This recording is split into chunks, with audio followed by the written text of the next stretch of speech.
Guys ఈ video only 450 plus ఎలా score చేయాలనే కాదు, మీరు ఫెయిల్ అయ్యే సిచ్యువేషన్ లో ఉన్నా, అసలు ఏమి రాదు అని భయపడుతున్నా, అసలు ఎలా చదవాలి ఏం చదవాలి అని మీకు ఫుల్ క్లారిటీగా అయితే ఇస్తాను. అలాగే బోత్ ఏపీ ఆర్ తెలంగాణ ఎవరికైనా యూజ్ అవుతుంది. అలాగే మీరు ఇంటర్మీడియట్ ఫస్ట్ ఇయర్ లో ఉన్నా సెకండ్ ఇయర్ లో ఉన్నా పర్లేదు, ఈ వీడియో ఇద్దరిని కన్సిడర్ చేసే చేస్తున్నాను. మీకు ఇంకా కేవలం 5 to 6 days మాత్రమే ఉంది మీరు ఐపీ ఎగ్జామ్స్ రాయడానికి. ఏపీ వాళ్ళకైతే, అదే తెలంగాణ వాళ్ళకైతే ఒక 10 days దాకా ఉన్నట్టుంది. మీరు ఈ 5-6 days లోనే అసలు ఎలా ప్రిపేర్ అవ్వాలి, ఎలాంటి స్ట్రాటజీస్ ఫాలో అవ్వాలో చెప్తాను. ఇక్కడ మీరు ఎంత ప్రిపేర్ అయినా ఒక స్ట్రాటజీతో, ఒక ప్లాన్ తో కనుక ప్రిపేర్ అవ్వకపోతే మీరు ఎంత చదివినా మంచి స్కోర్ అయితే స్కోర్ చేయలేదు, ఆర్ పాస్ అవడం కూడా కష్టం అవుతుంది. అలాగే కొన్ని కాలేజెస్ లో అయితే ఇప్పటి వరకు మెయిన్సే చేపిస్తారు, మెయిన్స్ ఆర్ అడ్వాన్స్. జస్ట్ ఇప్పుడు మాత్రమే ఐపీ ఎగ్జామ్స్ లోకి వస్తారు, ఐపీ సిలబస్ చేపిస్తారు. అలాంటి వాళ్ళకి ఎలా, అసలు మేము పాస్ అవ్వగలుగుతామా, ఈజీగా ఉంటుందా అని మీకు డౌట్ ఉండొచ్చు. దాని గురించి కూడా నేను క్లియర్ గా ఎక్స్ప్లెయిన్ చేస్తాను ఈ వీడియోలో. అలాగే ఇంకొంతమందికి ఏంటంటే కొన్ని చిన్న కాలేజెస్ లో కానీ ఆర్ కొన్ని కాలేజెస్ లో సరిగా ఫ్యాకల్టీ ఉండదు, అసలు ఇంపార్టెంట్ క్వశ్చన్స్ చెప్పరు, నోట్స్ చెప్పరు, వాళ్ళు ఏం చేయాలి. అలాగే ఈ వీడియో అయిపోయేలోపు నేను మీకు ఒక నోట్స్ అయితే ప్రొవైడ్ చేస్తాను, కొన్ని ఇంపార్టెంట్ క్వశ్చన్స్ కానీ అలా. కాబట్టి వీడియోని ఏమాత్రం స్కిప్ చేయకుండా లాస్ట్ వరకు చూడండి. అలాగే చాలా మంది బేబీ బుల్లెట్ లో చదివితే సరిపోతుందా, పాస్ అవుతామా అని అడుగుతున్నారు. దాని గురించి కూడా క్లారిటీ ఇస్తాను. Hello everyone, if you are new here, this is Vamsi and you are watching Vamsi journey. ఈ ఛానల్ అయితే మీకు ఫ్యూచర్ లో చాలా హెల్ప్ఫుల్ అవబోతుంది. ఎందుకంటే ఈ ఐపీ మీదే కాదు, నెక్స్ట్ కూడా ఎంసెట్ మీద కూడా మనం సిరీస్ చేయబోతున్నాం. అసలు మీరు స్టార్టింగ్ నుంచి మీరు ప్లేస్ అయ్యేంత వరకు, లైక్ కాలేజ్ లో మీరు జాయిన్ అయ్యేంత వరకు. లాస్ట్ ఇయర్ కూడా చేసాము, చాలా సక్సెస్ఫుల్ గా చాలా మందికి హెల్ప్ అయింది అది. అలాగే ఈ ఇయర్ కూడా ప్లాన్ చేస్తాను. కాబట్టి ఇంకా మీరు మన ఛానల్ సబ్స్క్రైబ్ చేయకపోతే ఖచ్చితంగా సబ్స్క్రైబ్ చేయండి. అలాగే వీడియో స్టార్ట్ చేసే ముందు మీ టార్గెట్ ఎంత, మీరు మార్క్స్ అనేది ఎంత టార్గెట్ పెట్టుకున్నారో నాకు కామెంట్ సెక్షన్ లో రాయండి. మీరు thumbnail లో చూసింది నిజమే, నాకు 963 వచ్చాయి. ఫస్ట్ ఇయర్ లో 450, సెకండ్ ఇయర్ లో 454 అండ్ ప్రాక్టికల్స్ లో 59. ఏదో నాకు ఇక్కడ వచ్చాయని నేను గొప్పలు చెప్పుకోవట్లేదు, ఎందుకంటే నేను కూడా ఒక యావరేజ్ స్టూడెంట్నే. కాబట్టి మీరు కూడా చాలా ఈజీగా 450 స్కోర్ చేయొచ్చు. కాబట్టి నేను ఈ వీడియోలో 3 కేటగిరీస్ ని కన్సిడర్ చేస్తూ చెప్తాను. లైక్ ఫెయిల్ అయ్యే వాళ్ళు ఎలా ప్రిపేర్ అవ్వాలి, అలాగే యావరేజ్ గా ఉండే వాళ్ళు ఎలా ప్రిపేర్ అవ్వాలి, అలాగే మంచిగా 460, 450 ప్లస్ తెచ్చుకోవాలనుకునే వాళ్ళు ఎలా ప్రిపేర్ అవ్వాలి. కాబట్టి 3 కేటగిరీస్ బేస్ మీద చెప్తాను. నేను ఈ వీడియో ఏదో సరదాగా ఇక్కడ కూర్చొని చేస్తుంది కాదు. నాకంటే మంచి మార్క్స్ వచ్చిన వాళ్ళు, లైక్ 970, 980 వచ్చిన వాళ్ళని కూడా అడిగి ఆ టిప్స్ అన్ని కలెక్ట్ చేసి ఈ వీడియోలో నేను చెప్తున్నాను. మీరు ఎవరైతే ఫెయిల్ అవుతామని భయపడుతున్నారో మీకు ఫస్ట్ టిప్ ఏంటంటే, మీరు లాంగ్ ఆన్సర్స్ మీద కాన్సన్ట్రేట్ చేయండి. లైక్ మ్యాథ్స్ అయితే 7 మార్క్స్ కి 1A 1B are 2A 2B. అలాగే ఫిజిక్స్ కెమిస్ట్రీలో అయితే 8 మార్క్స్, అలాగే 1A 1Bలో అయితే 7 మార్క్స్. లాంగ్ ఆన్సర్స్ అయితే కాన్సన్ట్రేట్ చేయండి. అవి ఇంపార్టెంట్ వే నేర్చుకోండి. ఫస్ట్ ఇంపార్టెంట్ అంటే ఏంటి అంటారేమో, లైక్ ప్రీవియస్ పేపర్లోవే ఇంపార్టెంట్ లో కూడా ఉంటాయి. మీరు ఏదన్నా వేరే బుక్స్ బయట కొన్ని ఉంటారు ఇంపార్టెంట్ బుక్స్ అని, వాటిలో కూడా మాక్సిమం ప్రీవియస్ పేపర్స్ ఉంటాయి. ప్రీవియస్ పేపర్స్ క్వశ్చన్స్ కూడా ఒకవేళ మా కాలేజీలో ఇంపార్టెంట్ క్వశ్చన్స్ అని ఓ పెద్ద లిస్ట్ ఇచ్చారంటే వాటిలో షార్ట్ లిస్ట్ చేసుకోవడానికి ట్రై చేయండి. ఆర్ ప్రీవియస్ పేపర్స్ చెక్ చేయండి, ఎక్కువగా ఏది రిపీట్ అవుతుంది ఏంటని చెక్ చేసి దాంట్లో నేర్చుకోండి. ఆర్ ఇంకా క్లారిటీ రావట్లేదు, నా మైండ్ పోతుంది అనుకుంటే మీకు బేబీ బుల్లెట్ ఉంటుంది కదా, అది తీసుకోండి. మీకు దాంట్లో ఖచ్చితంగా సరిపోతాయి. మాక్సిమం మీరు పాస్ అవ్వడానికి అయితే ఖచ్చితంగా పాస్ అవుతారు. నేను ఎందుకు చెప్తున్నా అంటే, మేము రాసేటప్పుడు కూడా నియర్లీ 70 మార్క్స్ 70+ మార్క్స్ వచ్చిన రోజులు కూడా ఉన్నాయి బేబీ బుల్లెట్లో. సేమ్ బేబీ బుల్లెట్లవే వచ్చాయి. కాబట్టి మీరు బేబీ బుల్లెట్లవి ఖచ్చితంగా నేర్చుకోండి. మీకు లిస్ట్ కనుక చాలా మంది మీ కాలేజీలో ప్రాపర్ గా గైడెన్స్ ఇవ్వకపోతే మీకు బేబీ బుల్లెట్ ఖచ్చితంగా సరిపోతుంది, ఖచ్చితంగా పాస్ అవుతారు 99%. ఒకవేళ ఏదో పేపర్ మరీ హార్డ్గా ఇస్తే అప్పుడు ఏదన్నా మీకు టిపికల్ అవ్వచ్చు, కానీ మాక్సిమం 99% పాస్ అవుతారు. నెక్స్ట్ లాంగ్ ఆన్సర్స్ నేర్చుకున్నాక కొన్ని నెక్స్ట్ షార్ట్ ఆన్సర్స్ లోకి రావండి. 4 మార్క్స్ ఉంటాయి కదా, అవి కూడా కొన్ని లిమిటెడ్ గా రిపీటెడ్ అవుతున్నవే నేర్చుకోండి. మీరు 2 మార్క్స్ జోలికి అయితే ఖచ్చితంగా వెళ్ళొద్దు, ఎగ్జామ్ ముందు వరకు వెళ్ళొద్దు. మీరు ఎగ్జామ్ ముందు వరకు ఈ 7 మార్క్స్ ఆర్ 8 మార్క్స్ ఈ షార్ట్ ఆన్సర్స్ 4 మార్క్స్ మీదే కూర్చోండి. అవే బాగా నేర్చుకోండి. ప్రీవియస్ గా రిపీట్ అయ్యి ఏవైతే బాగా ఇంపార్టెంట్ అంటారో అవే నేర్చుకోండి. మీరైతే 2 మార్క్స్ గురించి ఎటువంటి టెన్షన్ తీసుకోకండి, ఎందుకంటే మీరు 7 మార్క్స్ 4 మార్క్స్ ఇంపార్టెంట్ క్వశ్చన్స్ కనుక గట్టిగా నేర్చుకుంటే మీరు ఖచ్చితంగా పాస్ అయిపోతారు. చెప్పాను కదా ఎక్కడి నుంచి మీరు క్వశ్చన్స్ తీసుకోవాలని. మీకు ఎవరైనా మీ కాలేజీలో చెప్తే సార్స్ వాటి నుంచి ప్రిపేర్ అవ్వండి, ఆర్ బేబీ బుల్లెట్ లో నుంచి చూసుకోండి. అలాగే అదే ఒకవేళ మీరు నారాయణ చైతన్య అయితే ఫాస్ట్ ట్రాక్స్ వాటిలో ఉంటాయి, 3 స్టార్లు అవైనా నేర్చుకోండి ఫస్ట్.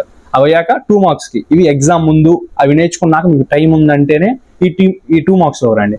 2 మార్క్స్ కూడా మేము మొత్తం చదువుకుంటామంటే మీకు అసలు గుర్తు కూడా ఉండదు. ఏదో ఆ టైం పైపైన చదువుకుంటే మీరు లెసన్ కి గట్టిగా 10 నేర్చుకోండి. గట్టిగా చాలా ఇంపార్టెంట్ ఉంటాయి కదా, బేబీ బుల్లెట్ లో ఉంటాయి. బేబీ బుల్లెట్ లో కూడా కొన్ని ఉంటాయి, ఒక 5, 10 అలా ఉంటాయి కదా, అవే నేర్చుకోండి. ఇంకా టైం లేదనుకుంటే ఆ బేబీ బుల్లెట్ లోవే ఫస్ట్ 4, 5 దాంట్లో ఇంపార్టెంట్ ఉంటాయి కదా, ఎక్కువ రిపీట్ అయినవి అవే నేర్చుకోండి. 2 మార్క్స్ మీద మీరు కాన్సన్ట్రేషన్ ఎంత అంటే అంత తక్కువ పెట్టండి. ఎందుకంటే 2 మార్క్స్ కొంచెం ట్విస్ట్ చేసే ఛాన్సులు ఉంటాయి, అవి మనకు అప్పుడప్పుడు గుర్తుండవు. అలాగే ఒకవేళ మీరు 2 మార్క్స్ నేర్చుకునేటప్పుడు కూడా తెగ బట్టి పడదా వెళ్ళిపోకండి. మ్యాథ్స్ అయితే గట్టిగా ఫార్ములా నేర్చుకొని ఎలా చేస్తున్నాం అని ఇంప్లిమెంటేషన్ చూడండి. ఏవి నేర్చుకున్నా మీరు 7 మార్క్స్ కానీ 4 మార్క్స్ కానీ 2 మార్క్స్ కానీ, సపోజ్ ఈ ప్రాసెస్లో మీకు ఏమైనా డౌట్స్ వస్తాయి, సపోజ్ ఏ క్వశ్చన్స్ నేర్చుకున్నా మీకు కామన్గా డౌట్స్ అనేవి కామన్గా వస్తూ ఉంటాయి. లైక్ మీ దగ్గర ఫ్యాకల్టీ ఉంటే మ్యాక్సిమం అడుగుతారు, ఉన్నా మనం అడగమనుకోండి. అప్పుడు మీకు ఆప్షన్ ఏంటంటే, ఇంకో థింగ్ ఏంటంటే మీ పక్కన ఎవరైనా ఫ్రెండ్ ఉంటే ఫ్రెండ్ అడుగుతారు, వాళ్ళు బిజీగా ఉండి మీకు ఆప్షన్ లేకపోతే మీకు చాలా రీసోర్సెస్ ఉన్నాయి. ఇప్పుడు టెక్నాలజీ అయితే చాలా బాగుంది, మీరు టెక్నాలజీని వాడుకోవచ్చు. మీరు డే స్కాలర్ అయితే, మీరు హాస్టలర్ అయితే నేనేం చెప్పలేను, అక్కడ సిచ్యువేషన్ ఎలా ఉంటుందో నాకు తెలుసు, అదొక నరకమే, కానీ తప్పదు, ఏం చేస్తాం. కమింగ్ టు పాయింట్, యూట్యూబ్లో చాలా అంటే చాలా రీసోర్సెస్ ఉంటాయి. లైక్ యూట్యూబ్లో వీడియోస్ ఉంటాయి, మీరు ఏ క్వశ్చన్ అయితే నేర్చుకుందాం అనుకుంటున్నారో ఆ క్వశ్చన్ నేమ్ చాప్టర్ కొట్టి మీరు సెర్చ్ చేస్తే మీకు చాలా వీడియోస్ రికమెండ్ అవుతాయి. ఒక 2-3 చూసి మీకు నచ్చింది అయితే సెలెక్ట్ చేసుకొని నేర్చుకోండి. అలాగే నేను కూడా కొన్ని ఇంపార్టెంట్ క్వశ్చన్స్ అయితే కలెక్ట్ చేశాను, అవైతే మన వాట్సాప్ ఛానల్లో అయితే పెట్టాను, లింక్ డిస్క్రిప్షన్ లో ఇస్తాను, ఒకసారి చెక్ చేయండి, దాంట్లో అప్లోడ్ చేస్తూ ఉంటాను. నెక్స్ట్ వచ్చేసరికి యావరేజ్ రేంజ్ అనమాట. ఆ రేంజ్ ఎంత అనేది మీకే వదిలేస్తున్నా, మీ కాన్ఫిడెన్స్ బట్టి ఎన్ని మార్క్స్ ఏందని మీరే డిసైడ్ అవ్వండి. మీరేం ప్రిపేర్ అవుతారంటే, ఫస్ట్ లాంగ్ ఆన్సర్స్ అయితే ఇంపార్టెంట్ అన్ని నేర్చేసుకోండి. లాంగ్ ఆన్సర్స్ అలాగే షార్ట్ ఆన్సర్స్ కూడా, అలాగే VSAQs వెరీ షార్ట్ ఆన్సర్స్ అయితే 2 మార్క్స్ అయితే బేబీ బుల్లెట్ లో ఉన్నవైతే ఖచ్చితంగా మొత్తం నేర్చేసుకోండి. మీకు ఇంకా టైం ఉందనుకుంటే లాంగ్ ఆన్సర్స్ లో అలాగే షార్ట్ ఆన్సర్స్ లో మేము ఏమైనా మిస్ చేసాం, ఇవి కొంచెం కవర్ చేస్తే బాగుంటుంది అనిపిస్తే అప్పుడు అవి లాంగ్ ఆన్సర్స్ షార్ట్ ఆన్సర్స్ అవి కవర్ చేసేసేయండి. ఇంకా టైం ఉంది అనుకుంటే అప్పుడు VSAQs ఉంటాయి కదా, ఇంకా ఎడిషనల్ గా మీకు నారాయణ చైతన్యాల్లో అయితే ఫాస్ట్ ట్రాక్ ఇస్తారు, అలాగే మీ సార్స్ వాళ్ళు చెప్పుకుంటారు కదా కొన్ని ఎడిషనల్ గా, అవి కూడా చెక్ చేసుకోండి. Here comes the main part. మీరు 450 వరకు స్కోర్ చేసింది ఒక ఎత్తు అయితే 450 నుంచి స్కోర్ చేసేది ఒక ఎత్తు అనమాట. ఇక్కడ మీకు VSAQs అనేది చాలా క్రూషియల్ రోల్ ప్లే చేస్తుంది అనమాట. మీరు ఎలా అయినా అబోవ్ యావరేజ్ అలాగే టాప్ రేంజ్ లో ఉంటే మీరు ఆల్రెడీ నాకు తెలిసినంత వరకు long answers and short answers బాగా పర్ఫెక్ట్ అయిపోతారు. అలాగే VSAQs కూడా ఖచ్చితంగా బేబీ బుల్లెట్లు అవి, అలాగే ఇంకా మీరు చాలా ఎడిషనల్ గా చదవాలి. VSAQs అనేది మాక్సిమం బేబీ బుల్లెట్లు అవి వస్తాయి. నేను రాసినప్పుడు కూడా చాలానే VSAQs కూడా దీంట్లోవే వచ్చాయి, బేబీ బుల్లెట్లవే. బట్ ఏదన్నా 1-2 అయితే ఖచ్చితంగా ట్విస్ట్ చేస్తాడు. పేపర్ హార్డ్ ఇవ్వాలంటే ఇంకొన్ని కూడా ట్విస్ట్ చేయొచ్చు. మీరు అవి కూడా రాయాలంటే మీకు మీ సార్స్ చెప్పినవి కానీ ఫాస్ట్ ట్రాక్ లో కానీ ఆర్ టెక్స్ట్ బుక్స్ లో అక్కడ చదువుకోవాలి. మీరు అంతా ప్రిపేర్ అయ్యి ఉంటే అప్పుడు మీకు ఈజీ అవుతుంది ఎక్కువగా స్కోర్ చేయడానికి. అలాగే ఇక్కడ చాలా మంది మెయిన్ గా ఫేస్ చేసే ప్రాబ్లం ఏంటంటే, కొన్ని కాలేజెస్ లో వాళ్ళకి 2 మార్క్స్ అయితే సరిగా గైడెన్స్ ఎవరు, ఏం చదవాలో చెప్పరు, కొంతమంది క్వశ్చన్లు చెప్తారు ఆన్సర్స్ చెప్పరు. లైక్ ఒక వెబ్సైట్ అయితే ఉంటది, నేను ఇక్కడ డిస్ప్లే చేస్తున్నాను చూడండి, దీని లింక్ కూడా డిస్క్రిప్షన్ లో ఇస్తాను. ఇక్కడ మీకు మ్యాథ్స్ కి సంబంధించిన ఫుల్ నోట్స్ అయితే ఉంటుంది. లైక్ టెక్స్ట్ బుక్ లో ఎలా ఉంటుందో వాటితో ఆన్సర్ తో సహా ఆ వెబ్సైట్ లో ఉంటుంది. ఇది ఎటువంటి ప్రమోషన్ కాదు, మీకు హెల్ప్ఫుల్ అవుతుందని చెప్తున్నాను. వెబ్సైట్ అయితే చెక్ చేయండి, మీకు ఆన్సర్స్ దొరకకపోతే ఇక్కడ చూసి మీరు నేర్చుకోండి. మీరైతే ఈ లెవెల్స్ అయితే ఫిక్స్ అవ్వద్దు, నేను మీకు బెటర్ అండర్స్టాండింగ్ కోసం ఇలా 3 లెవెల్స్ చేసుకోని చెప్పాను. మీరైతే మీరు అనుకున్న లెవెల్ రీచ్ అయి ఉంటే ఇంకా ముందుకు నేర్చుకోండి. ముందు స్టెప్ ఫెయిల్ అయ్యే వాళ్ళు అన్నాను, దానికి ముందు యావరేజ్ చెప్పాను కదా, యావరేజ్ వల్ల నేర్చేసుకోండి నేనేం చెప్పాను. అలాగే మీరు ఎంత ప్రిపేర్ అయినా అసలు ఎగ్జామ్కి వెళ్ళినప్పుడు ఎలా ప్రెజెంట్ చేయాలి దానికి కొన్ని టిప్స్ ఉంటాయి అనమాట. వాటికి సంబంధించి ఇంకో వీడియో అయితే చేద్దాం అనుకుంటున్నాను, మరి ఇది లెంత్ అయిపోతుంది కాబట్టి ఆ వీడియోలో అసలు ఎగ్జామ్ లో ఎలా ప్రెజెంట్ చేయాలి, ఎలా చేస్తే మార్క్స్ బాగా వస్తాయి అని ఆ వీడియోలో కవర్ చేస్తాను. కాబట్టి ఇంకా మన ఛానల్ సబ్స్క్రైబ్ చేయకపోతే ఖచ్చితంగా సబ్స్క్రైబ్ చేసుకోండి. నెక్స్ట్ వచ్చేసరికి chemistry plays the crucial role and ఒక్కొక్కరికి భయం పుట్టిద్ది అనమాట. మేము రాసేటప్పుడు కూడా చాలా మంది భయపడేవాళ్ళు, అలాగే ఫస్ట్ ఇయర్ లో కొంతమంది ఫెయిల్ అయ్యారు. అవి టఫ్ గా కొంచెం ట్విస్ట్ చేసే ఛాన్సులు ఉంటాయి 2 మార్క్స్ లో కూడా ఎక్కువ. అలాగే ఈక్వేషన్స్ అయితే గుర్తుండవు, నేను కూడా సేమ్, నాకు ఈక్వేషన్స్ అయితే గుర్తుండవు. ఈక్వేషన్స్ గుర్తుండడానికి మేము ఏం చేసేవాళ్ళం అంటే, మా ఫ్రెండ్ ఒకడు ఉంటాడు, ఈక్వేషన్ లో లెటర్స్ ఉంటాయి కదా, ఆల్ఫాబెట్స్ ఉంటాయి కదా, అవి రిలేట్ చేస్తాడు అనమాట. లైక్ ఒక విలేజ్ కానీ ఒక ఏరియా పేరు కానీ అవి రిలేట్ చేసి ఎలా 2n అని ఉందనుకోండి, 2 నెంబర్ ఆఫ్ స్టూడెంట్స్, అలా యారో వేసి ఇంకోటి ఉంటుంది కదా అక్కడికి వెళ్ళారని కానీ అలా గుర్తుపెట్టుకునే వాళ్ళం. అలా ట్రిక్స్ అయితే యూజ్ చేసుకోండి, ఎందుకంటే పెద్ద పెద్ద ఈక్వేషన్లు కష్టమే మనం గుర్తుపెట్టుకోవాలంటే ఇప్పటికిప్పుడు. మీరు అలాగే కెమిస్ట్రీలో మైనస్ ఏంటంటే, మేము ఫేస్ చేసింది మా ఫ్రెండ్స్ కానీ మేము కానీ, మీరు ఎగ్జామ్ ముందు అప్పటికప్పుడు చదివి వెళ్ళి కెమిస్ట్రీ రాద్దాం అంటే కొంచెం టఫే. మేబీ మిగిలినవి పాస్ అయ్యే ఛాన్సెస్ ఉండొచ్చామో కానీ మీరు కెమిస్ట్రీ నేను అప్పటికప్పుడు నేర్చుకొని వెళ్తా అంటే మీరు ఖచ్చితంగా కన్ఫ్యూజ్ అవుతారు. ఈ ఈక్వేషన్ దగ్గర కానీ కొంచెం టఫే. కాబట్టి కెమిస్ట్రీ అయితే మీరు ముందు నుంచే నేర్చుకోవడానికి ట్రై చేయండి. లైక్ నాకు కూడా మ్యాథ్స్, ఫిజిక్స్, కెమిస్ట్రీ కంపేర్ చేస్తే కెమిస్ట్రీలోనే ఎక్కువ మార్క్స్ తగ్గాయి. మరీ భయపడాల్సినంత అవసరం అయితే లేదు, బాగా 8 మార్క్స్ మీద అయితే కాన్సన్ట్రేట్ చేయండి. కొంచెం భయపడే వాళ్ళు, రిమైనింగ్ వాళ్ళు అయితే వెళ్ళిపోండి ఫ్లోలో. 8 మార్క్స్, 4 మార్క్స్ అలాగే 2 మార్క్స్ చెప్పాను కదా. మీరు భయపడుతున్న వాళ్ళు ముందు 8 మార్క్స్ అలాగే 4 మార్క్స్ మీద బాగా కాన్సన్ట్రేట్ చేయండి, చాలా ఈజీగా పాస్ అయిపోవచ్చు. నెక్స్ట్ వచ్చి మీ స్కోర్ ని డిసైడ్ చేసేది ఇంగ్లీష్ సబ్జెక్ట్ అనమాట. మీరు ఒకవేళ 11th లో ఉంటే ఫస్ట్ ఇయర్ లో కనుకుంటే మీరు టైం మేనేజ్మెంట్ అనేది కరెక్ట్ గా చూసుకోవాలి ఇంగ్లీష్ రాసేటప్పుడు. మీకు 10th వరకు అయితే 10th లో చాలా ఈజీగా చాలా టైం మిగిలిపోతుంది మీరు ఎగ్జామ్ రాశాక. బట్ ఇంటర్ లో మాత్రం సీన్ రివర్స్ అవుతుంది.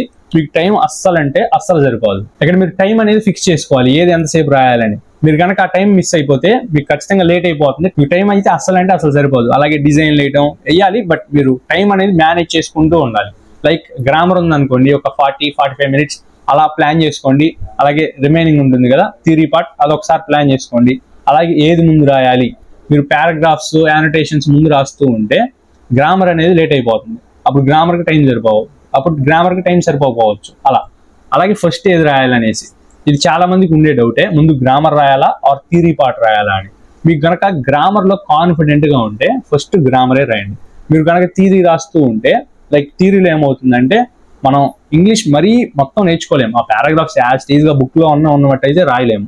మనం ఇంగ్లీష్లో ఎక్కడో దగ్గర కొంచెం మిస్ అవుతూ ఉంటాం, అంత కరెక్ట్ ఇంగ్లీష్లో అయితే రాయలేము. మేబీ తన కరెక్షన్ చేసే వాళ్ళు అది పట్టుకున్నారు అనుకోండి, అది ఇంకా మైండ్లో వాళ్ళకి ఫిక్స్ అయిపోతుంది, వీడు ఎలా రాస్తాడు అనేది ఫిక్స్ అయిపోతారు.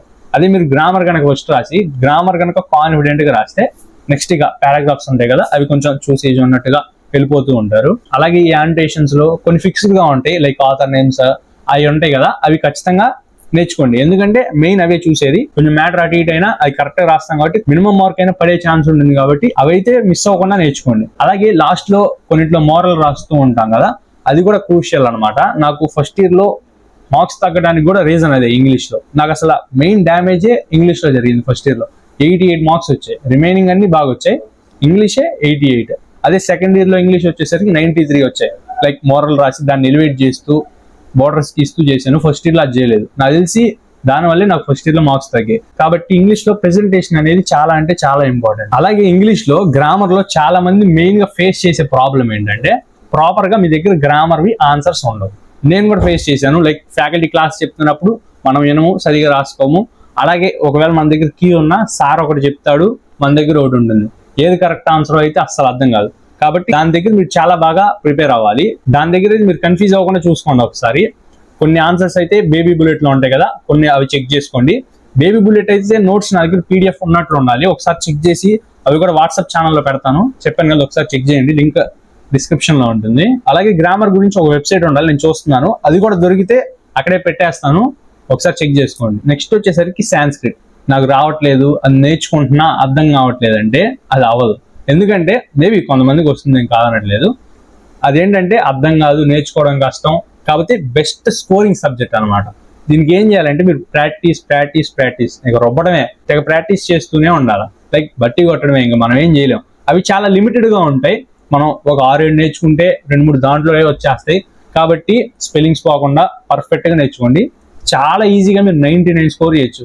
నాకు కూడా అంతగా అది రాయటం కానీ అవన్నీ వచ్చాయి కాదు. ఫస్ట్లో నేను భయపడ్డాను, బట్ చాలా సింపుల్గా అయిపోయింది. ఎక్కువ ప్రాక్టీస్ చేశాను అంతే. ఫస్ట్ ఇయర్లో 98, అలాగే సెకండ్ ఇయర్లో 99 వచ్చాయి. మీరు చాలా ఈజీగా స్కోర్ చేయొచ్చు. కాకపోతే ప్రాక్టీస్ చేయడమే ఇంపార్టెంట్. నాకు అర్థం కావట్లేదు అని అంతే కూర్చోకండి, ప్రాక్టీస్ చేసి ఇంకా గుర్తు పెట్టుకోవాల్సిందే. అది చాలా ఈజీగా స్కోర్ చేయొచ్చు. కాకపోతే అలాగే కొన్ని కాలేజెస్లో అయితే సాంస్క్రిట్ ఇంగ్లీష్ ముందు వరకు చెప్పరు, ఈ 2-3 weeks లోనే ఇప్పుడు క్లాసెస్ చెప్తారు. ఏం పర్లేదు, మీరు ప్రాక్టీస్ అయితే ఈజీగానే స్కోర్ చేసేయచ్చు. అలాగే నేను చెప్పినవన్నీ ఫాలో అయ్యి బాగా ప్రిపేర్ అవ్వండి. ఎగ్జామ్స్ మీకు చాలా అంటే చాలా తక్కువ డేసే ఉన్నాయి. ఇప్పుడు కూడా టైం వేస్ట్ చేసుకోకండి. చాలా మంది అయితే ముందు నుంచి చదువుదాం అనుకుంటారు రోజు, అది అవ్వదు. ఇప్పుడైనా చదవండి, జస్ట్ 1 week కూడా లేదు. కాబట్టి ఈ 4-5 days అయినా గట్టి చదివితే మీరు ఈజీగానే స్కోర్ చేయొచ్చు. కాన్ఫిడెంట్ గా ఉండండి. అలాగే బేబీ బుల్లెట్ అయితే ఖచ్చితంగా చూసుకోండి. మా ఫ్యాకల్టీ కూడా అది సరిపోదు అనేవాళ్ళు, మేము కూడా అలా అనుకునే వాళ్ళం. బట్ మాక్సిమం 60 మార్క్స్ వరకు వచ్చే ఛాన్సెస్ ఉంటాయి, మ్యాథ్స్ లో 75కి. కాబట్టి అవి చెక్ చేసుకోండి. బాగా టఫ్ గా ఇవ్వాలనుకుంటే మేబీ వాటిలో నుంచి బయటికి ఇవ్వచ్చు, బేబీ బుల్లెట్ లో నుంచి. బట్ పాస్ అయ్యే ఛాన్సెస్ అయితే 99% ఉంటది. కాబట్టి అవి చెక్ చేసుకొని రిమైనింగ్ కూడా నేర్చుకోండి. ఏది ఫెయిల్ అవుతాం అనుకునే వాళ్ళు రిమైనింగ్ వాళ్ళు అయితే మిగిలిన కూడా చేసుకోవడానికి ట్రై చేయండి. యావరేజ్ వాళ్ళేమో ఆ బేబీ బుల్లెట్ ఖచ్చితంగా మొత్తం నేర్చేసుకోండి. అలాగే ఇంకా టైం ఉంటే రిమైనింగ్ వాటికి వెళ్ళండి. అలాగే మాకు 450, 460 ప్లస్ రావాలి అనుకుంటే మీరు ఖచ్చితంగా వేరేవి కూడా చేయాలి. ఇంకా 1 మార్క్ అవి కొన్ని బయట అడిగి ట్విస్ట్ చేసినా మీరు చేసేటట్టు ఉండాలి. కాబట్టి అలాగే ఇంకోటి ఏంటంటే చాయిస్ ఉంటుంది కదా, మీరు అక్కడ చెక్ చేసుకోండి. లైక్ SAQs దగ్గర మీకు 5 రాయాలి కదా, అక్కడ చాయిస్ ఏదైనా హార్డ్ చాప్టర్ కానీ అలా ఉంటే వాటిని స్కిప్ చేయడం, అలాగే ఇంటర్నల్ చాయిస్ ఉంటుంది కదా, పైన ఒకటి కింద ఒకటి ఇస్తే ఒకటే రాయాలి. అక్కడ ఆ చాయిస్ మీకు ఏదైనా హార్డ్గా ఉంటే అది వదిలేసి ఇంకోటి నేర్చుకోవడం, ఏది ఫెయిల్ అయ్యే వాళ్ళు, ఏదైనా సబ్జెక్ట్ హార్డ్ అనిపించిన వాళ్ళు అలాంటివి చేస్తూ ఉండండి. మీరు పాస్ అయ్యే ఛాన్సెస్ చాలా ఈజీగా ఉంటాయి. కాబట్టి నెక్స్ట్ వీడియోలో అయితే నేను టిప్స్ ఇస్తాను. ఎగ్జామ్కి వెళ్ళే ముందు మీరు ఎలా ప్రిపేర్ అవ్వాలి, లైక్ టిప్స్ అనేవి ఎలా రాస్తే మంచిగా స్కోర్ వస్తుంది అనేది అయితే ఆ వీడియోలో చెప్తాను. కాబట్టి ఇంకా వీడియోని లైక్ చేయకపోతే లైక్ చేసి మన ఛానల్ని సబ్స్క్రైబ్ చేయండి. That's it guys. Microphone jack, make it a microphone jack, give it a microphone, I make it a microphone dead.